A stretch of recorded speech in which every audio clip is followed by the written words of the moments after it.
Hello दोस्तों, सबसे पहले मैं आपसे रिक्वेस्ट करना चाहती हूँ कि वीडियो देखने के बाद सब्सक्राइब ज़रूर कर लीजिएगा।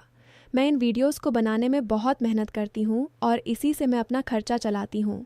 जो भी सब्सक्राइब करेगा, मैं दुआ करती हूँ कि उसकी ज़िंदगी बहुत अच्छी, अमीर और खुशहाल हो। प्लीज़ प्लीज़ सब्सक्राइब कर लीजिएगा।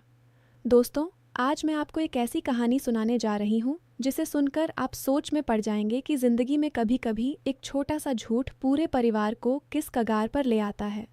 मेरा नाम है नेहा, मैं 22 साल की हूँ। मैं एक छोटे से शहर लखनऊ में रहती हूँ। हमारे घर में मेरे पिताजी, मेरी माँ और मेरा छोटा भाई राहुल है। पिताजी एक साधारण क्लर्क की नौकरी करते हैं।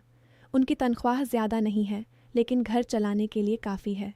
माँ घर संभालती हैं और राहुल अभी स्कूल में पढ़ता है। हमारा परिवार बहुत साधारण था, लेकिन बहुत प्यार भरा था। मैं कॉलेज में बीकॉम की पढ़ाई कर रही थी और साथ ही घर के कामों में भी माँ की मदद करती थी। पिताजी रोज़ सुबह ऑफिस जाते, शाम को घर आकर अखबार पढ़ते और हम सबके साथ चाय पीते। लेकिन पिछले कुछ महीनों से उनके चेहरे पर एक अजीब सी टेंशन नज़र आने लगी थी। वे अक्सर चुप रहने लगे थे, खाना कम खाते थे और रात को देर तक जागते रहते थे। मैंने कई बार पूछा, पापा क्या बात है, आप परेशान क्यों लग रहे हैं? तो वे मुस्कुराकर कहते, बेटा कुछ नहीं, बस ऑफिस का काम है। लेकिन मैं जानती थी कि कुछ तो गड़बड़ है। एक दिन शाम को जब मैं बाजार से सब्जी लाकर आई तो देखा कि पापा फ़ोन पर किसी से बात कर रहे थे। उनकी आवाज़ में घबराहट थी। हाँ जी, मैं जल्दी से जल्दी इंतज़ाम कर लूँगा, लेकिन प्लीज़ थोड़ा समय दीजिए। फ़ोन रखकर वे चुपचाप सोफ़े पर बैठ गए। मैं उनके पास गई और पूछा, पापा कौन था फ़ोन पर, कोई समस्या तो नहीं है ना?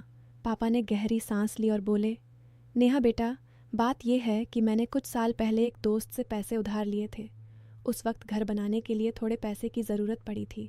अब वह दोस्त वापस मांग रहा है, 1.25 लाख रुपये। मेरे पास इतने पैसे कहाँ से आएंगे? ऑफिस से सैलरी तो बस खर्चे में ही निकल जाती है। मैं चौंक गई। पापा ने कभी हमें इस बारे में कुछ नहीं बताया था।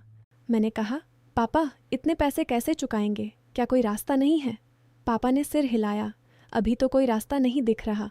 अगर समय पर पैसे नहीं दिए तो वह कोर्ट जाने की धमकी दे रहा है। घर बेचना पड़ेगा शायद। उस रात मैं सो नहीं पाई। पूरे परिवार की जिंदगी दांव पर लगी हुई थी। माँ को भी अभी तक कुछ नहीं पता था। मैंने सोचा कि मुझे कुछ करना चाहिए।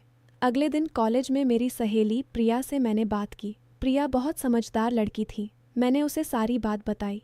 प्रिया ने कहा, नेहा तू टेंशन मत ले, मेरे चाचा एक अच्छी कंपनी में मैनेजर हैं, शायद वहाँ कोई पार्ट टाइम जॉब हो, तू ट्राई कर। मैंने तुरंत चाचा जी से बात की। उन्होंने मुझे एक छोटी सी कंपनी में अकाउंटिंग का पार्ट टाइम काम दे दिया। शाम को कॉलेज के बाद मैं वहाँ जाती और रात 9 बजे तक काम करती। पहले महीने में मुझे 8,000 रुपये मिले। मैं बहुत खुश थी। पापा को बताया तो वे भी खुश हुए, लेकिन बोले, बेटा इतने से क्या होगा, अभी तो बहुत पैसे चाहिए। मैंने और ज़्यादा मेहनत शुरू कर दी। पढ़ाई के साथ साथ काम भी कर रही थी। धीरे धीरे 3 महीने बीत गए। मैंने 25,000 रुपये जमा कर लिए थे, लेकिन पापा का दोस्त हर हफ्ते फ़ोन करके दबाव डाल रहा था। एक दिन पापा बहुत उदास घर आए। बोले, नेहा अब समय ख़त्म हो रहा है, अगले महीने तक पैसे नहीं दिए तो घर पर नोटिस आ जाएगा। मैंने पापा को हिम्मत दी। पापा आप चिंता मत कीजिए, मैं कुछ और रास्ता ढूंढती हूँ। उसी रात मैंने इंटरनेट पर सर्च किया कि घर बैठे पैसे कैसे कमाए जा सकते हैं। मुझे एक ऑनलाइन फ्रीलांसिंग प्लेटफॉर्म मिला जहां डाटा एंट्री और सिंपल अकाउंटिंग का काम था। मैंने प्रोफाइल बनाया और काम लेना शुरू कर दिया। अब दिन में कॉलेज, शाम को ऑफिस और रात को घर पर लैपटॉप लेकर काम। धीरे धीरे मेरी कमाई बढ़ने लगी, लेकिन पापा की टेंशन कम नहीं हो रही थी। वे अक्सर कहते, बेटा तू इतना काम मत कर, तेरी पढ़ाई खराब हो जाएगी। मैं मुस्कुराकर कहती, पापा परिवार के लिए तो करना ही पड़ेगा ना। एक दिन शाम को जब मैं ऑफिस से घर लौटी तो देखा कि पापा दरवाजे पर खड़े किसी आदमी से बात कर रहे थे। वह आदमी काफ़ी गुस्से में था। शर्मा जी, अब 1 हफ्ते का समय है, पैसे नहीं दिए तो कानूनी कार्रवाई करूँगा। पापा चुपचाप सिर झुकाए सुन रहे थे। मैंने अंदर जाकर माँ को बताया। माँ भी घबरा गई। अब क्या होगा नेहा, घर चला जाएगा तो हम कहाँ रहेंगे? मैंने माँ को समझाया, माँ आप चिंता मत कीजिए, मैं कुछ इंतज़ाम करूँगी। लेकिन अंदर से मैं भी बहुत डरी हुई थी। उस रात मैंने अपने कमरे में बैठकर रोया। इतनी मेहनत कर रही थी, फिर भी पैसे पूरी तरह नहीं जुट पा रहे थे। राहुल छोटा था, उसे कुछ पता नहीं था। मैंने सोचा कि अगर घर चला गया तो भाई की पढ़ाई भी प्रभावित होगी। अगले दिन मैंने अपनी प्रोफेसर से बात की। प्रोफेसर बहुत अच्छी थीं। उन्होंने मुझे एक स्कॉलरशिप के बारे में बताया जो गरीब लेकिन मेहनती छात्राओं के लिए थी। मैंने फॉर्म भरा और अपनी सारी स्थिति लिखी। 2 हफ्ते बाद मुझे स्कॉलरशिप मिल गई, 50,000 रुपये। मैं बहुत खुश थी। अब कुल मिलाकर मेरे पास 80,000 रुपये हो चुके थे। लेकिन पापा का दोस्त अभी भी दबाव डाल रहा था। पापा ने मुझे एक दिन अलग से बुलाया और कहा, नेहा, मुझे एक और रास्ता सूझा है। मेरे ऑफिस के एक सीनियर हैं, वे पैसे देने को तैयार हैं, लेकिन उनकी एक शर्त है। मैंने पूछा, क्या शर्त है पापा? पापा ने हिचकिचाते हुए कहा, वे कहते हैं कि अगर तुम उनके ऑफिस में फुल टाइम जॉब कर लो और उनकी कुछ पर्सनल फाइल्स संभाल लो तो वे सारा कर्ज माफ़ कर देंगे। मैं थोड़ी देर सोचती रही। जॉब तो अच्छी बात थी, लेकिन पर्सनल फाइल्स संभालना थोड़ा अजीब लगा। फिर भी परिवार के लिए मैंने हाँ कर दी। ठीक है पापा, मैं कर लूँगी। अगले हफ्ते मैं उस सीनियर के ऑफिस में काम करने लगी। उनका नाम था श्रीकांत सर। वे 45 साल के थे और ऑफिस में काफ़ी सख्त माने जाते थे। पहले कुछ दिन तो सब ठीक चला। मैं सुबह कॉलेज जाती, दोपहर में उनके ऑफिस में काम करती। वे मुझे अच्छे से काम सिखाते थे, लेकिन धीरे धीरे उनकी बातों में बदलाव आने लगा। वे अक्सर कहते, नेहा, तुम बहुत मेहनती हो। तुम्हारे पिता भाग्यशाली हैं कि उन्हें ऐसी बेटी मिली। कभी कभी वे मुझे देर रात तक काम करवाते और खुद भी ऑफिस में रुक जाते। एक दिन शाम को जब सब चले गए तो उन्होंने मुझे बुलाया। नेहा, बैठो, तुम्हारे पिता का कर्ज बहुत बड़ा है। मैंने सोचा है कि अगर तुम मेरी मदद करोगी तो मैं सारा कर्ज माफ़ कर सकता हूँ। मैंने खुशी से कहा, सर, मैं तो पहले से ही मदद कर रही हूँ ना। उन्होंने मुस्कुराते हुए कहा, नहीं, थोड़ी और मदद। देखो, मैं अकेला हूँ, मेरी पत्नी गुजर गई है, घर में कोई नहीं है। अगर तुम कभी कभी मेरे घर आकर खाना बना दो, घर संभाल दो तो बहुत अच्छा रहेगा। बदले में मैं तुम्हारे पिता का सारा कर्ज माफ़ कर दूंगा और तुम्हें अच्छी सैलरी भी दूंगा। मैं एकदम से चौंक गई। ये तो घरेलू काम था, लेकिन कुछ अजीब सा लगा। मैंने कहा, सर, मैं सोचकर बताती हूँ। घर आकर मैंने पापा को सारी बात बताई। पापा ने कहा, बेटा, अगर इससे कर्ज माफ़ हो जाता है तो क्यों नहीं, बस थोड़ा सा काम है। मैंने सोचा कि परिवार बच जाएगा तो मैं कर लूँगी। अगले दिन मैं उनके घर गई। घर काफ़ी बड़ा था, लेकिन सूना पड़ा था। मैंने खाना बनाया, घर साफ़ किया। श्रीकांत सर बहुत खुश हुए। वे बोले, नेहा, तुम जैसे लड़की मिलना मुश्किल है। धीरे धीरे यह रोज़ का काम बन गया। मैं कॉलेज, ऑफिस और उनके घर का काम करती, लेकिन 1 महीने बाद मुझे एहसास हुआ कि श्रीकांत सर मेरे साथ ज़्यादा समय बिताने लगे हैं। वे मुझे महंगे कपड़े गिफ्ट करने लगे, अच्छा खाना खिलाते और अक्सर कहते, नेहा, तुम मेरी ज़िंदगी में रोशनी हो।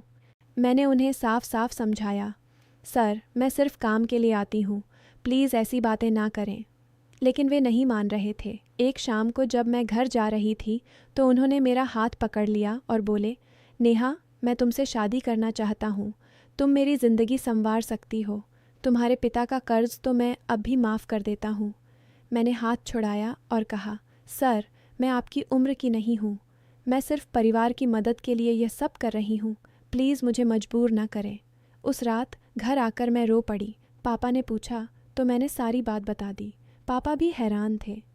मैंने तो सोचा था सिर्फ घर का काम होगा।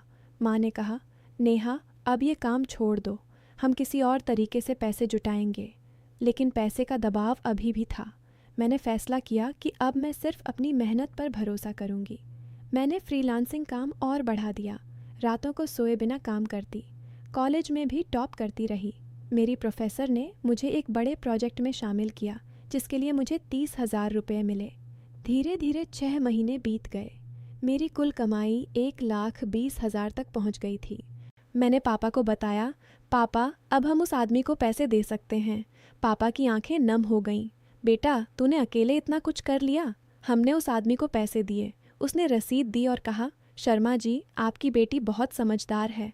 लेकिन कहानी यहीं ख़त्म नहीं हुई।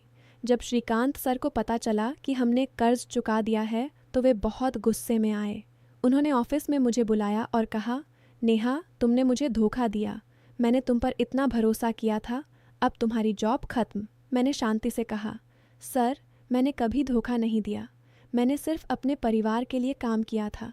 आपने जो शर्त रखी थी वह मैं पूरी नहीं कर सकी क्योंकि वह मेरे लिए सही नहीं थी। श्रीकांत सर ने मुझे धमकाया।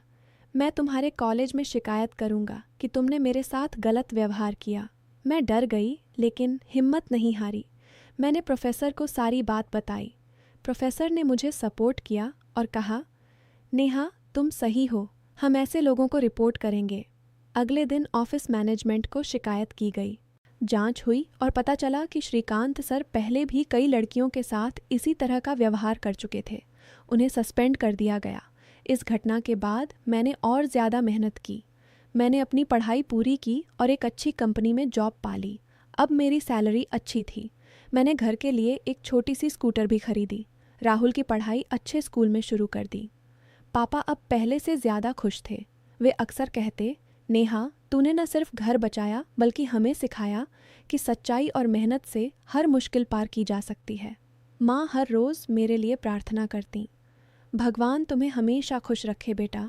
दोस्तों, यह कहानी सिर्फ पैसे की नहीं थी। यह थी विश्वास की, मजबूरी की और सही फैसले लेने की। नेहा ने कभी गलत रास्ता नहीं चुना। उसने झूठ नहीं बोला, किसी का फ़ायदा नहीं उठाया। सिर्फ अपनी मेहनत और ईमानदारी से परिवार को संकट से बाहर निकाला। अगर नेहा ने श्रीकांत सर की शर्त मान ली होती तो शायद परिवार बच जाता, लेकिन उसकी आत्मसम्मान खो जाता। लेकिन उसने चुना सही रास्ता। चाहे कितनी भी मुश्किल क्यों न हो, सच्चाई हमेशा जीतती है। आज नेहा का परिवार बहुत खुशहाल है। पापा अब छोटा सा बिजनेस शुरू कर रहे हैं। माँ घर संभालती हैं और राहुल अच्छे नंबरों से पढ़ रहा है। नेहा अपनी जॉब में तरक्की कर रही है और साथ ही गरीब बच्चों को फ्री ट्यूशन भी देती है। दोस्तों, जीवन में कभी कभी ऐसे संकट आते हैं जब लगता है कि कोई रास्ता नहीं बचा, लेकिन याद रखिए, मेहनत, ईमानदारी और सही फैसले हमेशा नया रास्ता दिखाते हैं। कभी किसी की मजबूरी का फ़ायदा न उठाएं, कभी झूठ न बोलें और सबसे ज़रूरी, परिवार के लिए कुछ भी करने से पहले अपनी आत्मसम्मान को मत भूलें। अगर आपकी ज़िंदगी में भी कोई ऐसी समस्या है तो हिम्मत मत हारिए, मेहनत कीजिए, सही रास्ता चुनिए। भगवान ज़रूर मदद करेंगे। मेरे प्यारे दोस्तों, अगर आपको मेरी ये कहानी पसंद आई हो तो चैनल को सब्सक्राइब ज़रूर कर लीजिएगा। बेल आइकन दबा दीजिए ताकि नई वीडियो की नोटिफिकेशन आपको मिलती रहे। एक प्यारा सा कमेंट करके ज़रूर बताइएगा कि आपको यह स्टोरी कैसी लगी। क्या आप भी कभी ऐसी मजबूरी में फंसे हैं या आपके परिवार में किसी ने मेहनत करके संकट पार किया है? कल फिर मिलेंगे एक नई कहानी के साथ। तब तक अपना और अपने परिवार का ख्याल रखिए। धन्यवाद। कुल शब्द संख्या लगभग 1850।